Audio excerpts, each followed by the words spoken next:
दक्षिण सोलापूर तालुक्यातील वळसंग येथे डॉक्टर बाबासाहेब आंबेडकर यांची जयंती विविध उपक्रमांनी साजरी करण्यात आली। दक्षिण सोलापूर तालुक्यातील वळसंग येथे डॉक्टर बाबासाहेब आंबेडकर यांनी स्वातंत्र्यपूर्व काळात म्हणजेच 24 एप्रिल 1937 साली भेट दिली होती। त्यामुळे येथील आंबेडकर जयंतीला विशेष महत्त्व प्राप्त झाले असून येथील भीम बांधवांच्या वतीने तथा समस्त वळसंग गावातील नागरिकांच्या वतीने 14 एप्रिल ते 24 एप्रिल पर्यंत मोठ्या उत्साहात भीम जयंती साजरी केली जाते। तर 24 एप्रिल रोजी भव्य मिरवणूक काढून जयंतीची सांगता केली जाते। यावेळी बोलताना माजी जिल्हा परिषद सदस्य ॲडव्होकेट संजय गायकवाड यांनी बाबासाहेबांच्या घटनेमुळे समस्त दलित समाजाला न्याय मिळाल्याचं सांगितलं।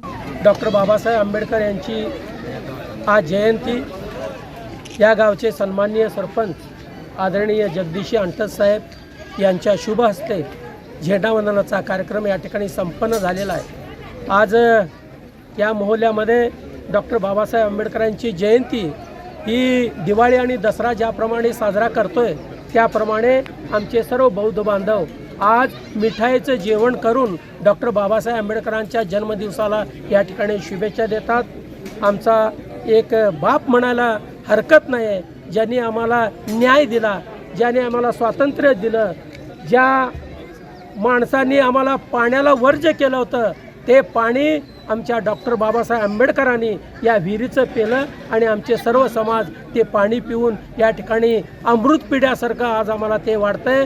महाडच्या 14 तळ्याचा सत्याग्रह आणि वळसंगच्या विहिरीचा तो जो कार्यक्रम होता उद्घाटनाचा, तो दोन्ही या ठिकाणी साम्य वाढतो। मी सर्व माझ्या समाज बांधवांना, सर्व हिंदू बांधवांना, गावातील सर्व प्रतिष्ठित नागरिकांना सर्वांना जयंतीच्या हार्दिक शुभेच्छा देतो। 24 तारखेला मिरवणूक असल्यामुळे आपण सर्वांनी मिरवणुकीला येऊन आम्हाला या ठिकाणी शोभा वाढवावी अशी नम्रतेची विनंती करतो। तत्पूर्वी कार्यक्रमाच्या सुरुवातीला भीमनगर येथील डॉक्टर बाबासाहेबांनी भेट देऊन लोकार्पण केलेल्या विहिरीवर बाबासाहेबांच्या प्रतिमेचं पूजन वळसंगचे सरपंच जगदीश अंटद यांच्या हस्ते पूजन करण्यात आलं। त्यानंतर ध्वजारोहण करून सामूहिक बुद्धवंदना करण्यात आली। यावेळी उपसरपंच समीर कटरे, माजी सरपंच सिद्धाराम कोडले, माजी सरपंच प्राध्यापक महादेव होटकर, माजी उपसरपंच आरिफ कुरेशी, शरण बसवेश्वर कलशेट्टी, ग्रामपंचायत सदस्य शालम आमली चुंगे, खंडू शिंदे, दिनकर नारायणकर, रवी गायकवाड, अक्षय गायकवाड, शांतकुमार गायकवाड यांच्यासह महिला भीम सैनिक तथा ग्रामस्थ मोठ्या संख्येने उपस्थित होते।